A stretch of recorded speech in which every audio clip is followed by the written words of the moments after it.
So, what story has Old Wang got for you today? Let's talk about Epstein and that whole Devil's Island mess. You know, the place everyone calls Lolita Island. What was the real deal there? Let's start with Epstein, that scumbag. Let's make one thing clear right off the bat. The guy was a total piece of trash, and he got exactly what was coming to him. I do believe he's dead. He died right there in that Brooklyn detention center. Yeah, the same spot where the current big shot is dealing with his stuff. Solitary confinement, successfully offed himself. Now, the medical examiner, that old lady in New York, her first report was sketchy. She said the cause of death was inconclusive, implying it might have been homicide. But real quick, she flipped the script and ruled it a suicide. You look at this Epstein case, and you see everything that is wrong with this country crystal clear. Let's dive into his backstory. Epstein was actually in my line of work. Before he opened that island, he was in investment banking, so he is kinda like a semi-colleague of mine. Born the 20th of January, 1953, a native New Yorker. That is why I always say New York is just like Beijing or Shanghai. It's this massive melting pot of the world's capital. He grew up in that scene, so maybe he wasn't the most studious kid, but the guy was sharp. By 1973, he was 20. Time to get a job. His first gig was huge for him. He was a math teacher at a private school, teaching calculus to high schoolers. Yeah, he started as a math teacher. That job gave him two key skills. First, the gift of gab. All teachers need to be good speakers. Second, his math chops. Teaching high school calc kept his brain sharp. But looking at his resume, you got to scratch your head. Epstein didn't have a legit college degree. He never finished. So how does a dropout land a job teaching math at a fancy New York private school? We're talking about the Dalton School here. That place is the tip of the pyramid for NYC private schools. Everyone there is either filthy rich or royalty. So how'd he pull it off? The English media dug it up. He basically faked his credentials to get in the door. But once he was in, the guy was slick. The students loved him, even when the fake degree stuff kinda surfaced. The headmaster at the time really liked him and decided to let it slide, give him a shot. He didn't stay long though, maybe 2 or 3 years. Then he moved on. But leaving Dalton gave him a really solid background on his resume. So in 1975, he left teaching and joined Bear Stearns as a trader. Back then, Bear Stearns was the 5th largest investment bank in the US, and they were desperate for traders who were whizzes at math. Here comes this young guy, 22 years old, fresh from teaching math at Dalton. It was a slam dunk. He got the job easy. That was his foot in the door to the upper echelons of the finance world. Bear Stearns dealt with the elite, so within a few years, Epstein made partner. That is the level where you start seeing real money and meeting the heavy hitters. He was about 30 then. Eventually, he branched out and started his own firm, J. Epstein and Company, managing money for private clients. I won't bore you with the details. It is your standard American dream blueprint. But the real money started coming in around 1996. He was 43, prime time for a guy to start raking it in. And that's when something happened that proved he had truly made it. So, what was the big event? He moved his company. You know how it is in countries with solid tax systems like the US or Canada. If your company is pulling in, say, $1 million a year, you don't stress too much about taxes. You are small fry. But once your profit hits over $1 million, you better start getting serious about tax avoidance. In 1996, Epstein moved his shop to the US Virgin Islands, right near where he eventually bought that Lolita Island. The USV has sweet tax breaks. Since it is still US territory, he didn't technically go offshore or leave the country. That's the go, to move for wealthy American capital and investment firms. That move in 96, that's the tell. That's how we know Epstein had real money by then. History shows that once you got the cash, your inner demons, the lust for power, the perversion, the sexual appetite, it all gets amplified. After 96, Epstein was living like a king, hitting his peak. This is when he started splashing cash everywhere. Donations to police departments, universities, research labs. You can look this up in 2003. He hit his donation high score, giving Harvard $30 million. To drop 30 mil, you gotta be sitting on at least 300 mil minimum. So, no doubt, between 96 and 03 is when he made his real fortune. Now, here's the kicker. Who was the US president during that time? Bingo, Bill Clinton. Clinton's term and Epstein's rise overlapped perfectly. You look at Epstein's client list, and the name that pops up over and over is Bill Clinton. These guys were tight. No question. You don't ride a guy's private jet 20-something times to a tiny island, unless you're best buds. Just the flight logs show 26 trips. Who knows? Could have been 260 for all the fun they had on that island. So, Clinton was Epstein's VIP client, and it lines up exactly with when Epstein got rich. Clinton was in office from 93 to 01, exactly when Epstein was raking it in. It's the classic money for power trade standard operating procedure for capitalism everywhere. Even in China, let's be real, and people connect when they share the same tastes. Birds of a feather flock together, and these two were definitely flocking.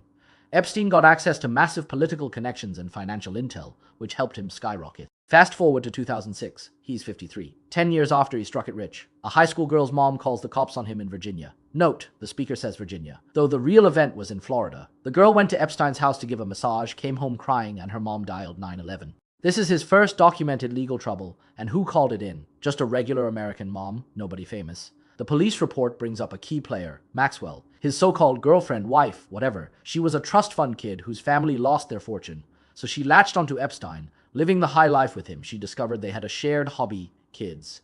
And this woman, Maxwell, was the recruiter. The report describes a young, elegant woman luring these girls to the mansion for massages. The deal: massage this older guy for 45 minutes, do some sketchy stuff, and get $200. Back in the early 2000s, $200 was serious cash for a regular kid. They didn't even see the shame in it. They were actually happy about the money. At the time, the cops swore they were going to nail Epstein for this, so they started investigating him. Eventually, they connected him to over 30 girls. So in 2008, Epstein got sentenced. And what was the punishment? 18 months of work release. That's the legal term. Basically, he didn't have to sit in a real prison cell. As long as he pleaded guilty, he got this sweetheart deal. He could sleep at his own house, fly around the country. He was allowed out of the facility for 16 hours a day, completely out of the judge's sight. Let's be real, that's not a sentence. That's a joke. They raised the hammer high and put it down gently. There is zero doubt he had a protective umbrella, people in high places covering for him. And hey, corruption isn't just a Chinese specialty. Folks, it happens everywhere. This infuriated the police in Virginia and Florida. They swore they'd drag Epstein into court. Eventually, because the victim count kept rising, the NYPD and the FBI got involved too. The reason he finally got locked up later was really because those Florida prosecutors refused to let go. Now, pay attention to the timeline. This is where it gets interesting. I told you his first legal trouble was in 2006, when he was 53. He smoothed that over with the plea deal in 2008, 2 years later. He pleads out, gets that 18-month vacation. But from that point on, the New York prosecutors had a target on his back. Fast forward to April 2016. If you have a good memory, you'll remember this. A woman in California filed a lawsuit against Donald Trump, claiming he groped her years ago. Where, at one of Epstein's parties, the media in China and Canada went nuts with this story. Trump was on the defensive. That year, a bunch of women came out accusing Trump of past assaults. But this case was the trickiest. Trump eventually won and cleared his name, by the way. But notice Epstein's role here. He wasn't the co-defendant. If you're smart, you see it. Epstein was the tainted witness.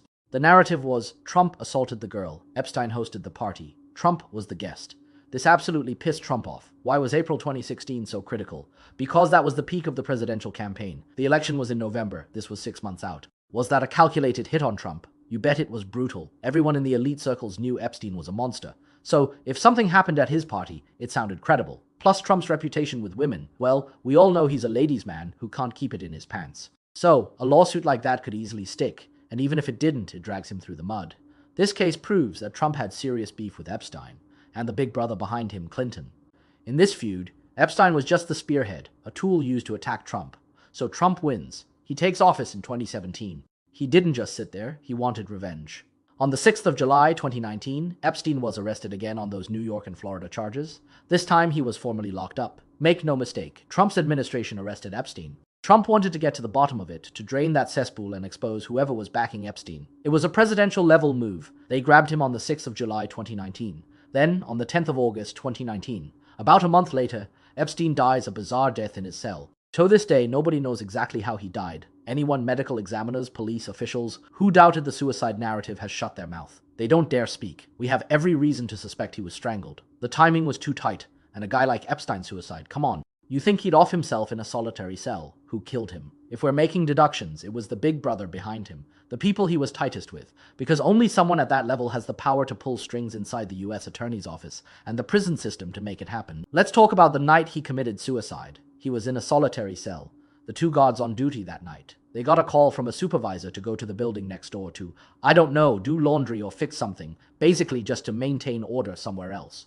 So, there were no guards on Epstein's floor. And conveniently enough, the security cameras just happened to break, right then. Does that smell fishy or what? The cameras broke, in a high-security detention center in Brooklyn, on the floor housing high-profile inmates. All the cameras just malfunctioned. Bullshit. So, nobody knows how Epstein actually died. After that, Epstein fell out of the news cycle. Why? Because dead men tell no tales. He died on the 10th of August 2019. The US election was coming up in November 2020. They arrested him the 6th of July. He's dead by the 10th of August. Just like that, Trump lost a major trump card, pun intended, for the election. Was the arrest for nothing? Nope. They successfully silenced the leak. We can pretty much define the Epstein case as a massive artillery shell used by both the Republicans and Democrats in their war from 1996 all the way to 2024, maybe even 2028. It's a political weapon for attack and defense. It's on the same level as that Ferrari crash involving Ling Jihua's son in China, a scandal big enough to flip the entire board. If it wasn't that powerful, they wouldn't be pushing it so hard. The guy is dead. The case is closed. Yet they keep digging it up, shaking the skeleton, even after silencing him. Is it shady? You bet it is shady. All crows are black, as the saying goes. Corruption is everywhere. I always tell my viewers, don't be a binary thinker. Just because we move to the US or Canada doesn't mean these places are perfect. Is this corrupt? Hell yes, it is corrupt. Holy shit, why does this stuff only pop up during election years, like clockwork? That's the darkness of the system right there. But at least it came out. If it had stayed buried, that would have been even darker. Ironically, the whole thing actually cleared Trump. Some Chinese social media accounts, people who are a bit confused or whose English isn't great, keep saying Trump is on the client list. Yes, Trump was on the contact list of hundreds of people, but he wasn't on the Lolita Island client list. Think of Epstein and Trump like characters in The Great Gatsby. They were both New York fixtures, playboys in the same social scene. They were party masters. It's totally normal for them to show up at each other's parties. Even David Copperfield was on the list, but he was there to perform magic tricks. He wasn't there to enjoy the services. It's not like everyone on that island was just there to pump pistons, you know? It was like a mini Las Vegas. Great food, performances, eccentric people, elites rubbing shoulders, relaxing. Epstein's specialty, of course, was the massages. But looking at this case, the Clinton family's perversion looks serious. It's extremely suspicious. Epstein was way too close to them, and he died way too conveniently. Arrested in July, dead in August. Damn, that was fast. It's too obvious, right? Why not let him sit for a year? Because they were terrified of what he might say. Now, the list did ruin some reputations. Tom Hanks, Mr. Forrest Gump, the great Hollywood hero. He was a frequent guest of Epstein's. So, turns out that guy is a pervert. Then there's Prince Andrew, but his reputation was already trash. So let's skip him. But Stephen Hawking. Holy shit. Stephen Hawking was a regular on Epstein's island. Everyone knows Hawking could only move 3 fingers. There's that old joke about the physicist Yang Jennings going for a prenup medical exam, and after the doctor checks his young wife, he turns to Yang and says, "Okay, professor, please show me your Yang Jennings."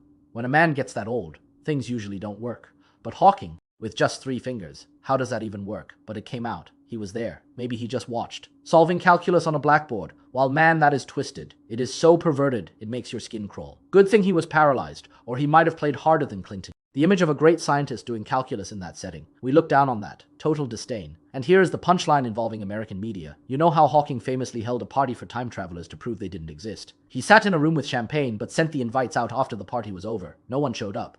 He said, "See, science proves no time travelers." Well, now the kids in the US and Canada have a new theory. The time travelers from the future did get the invite, but they didn't show up because they knew his reputation was destroyed after he died.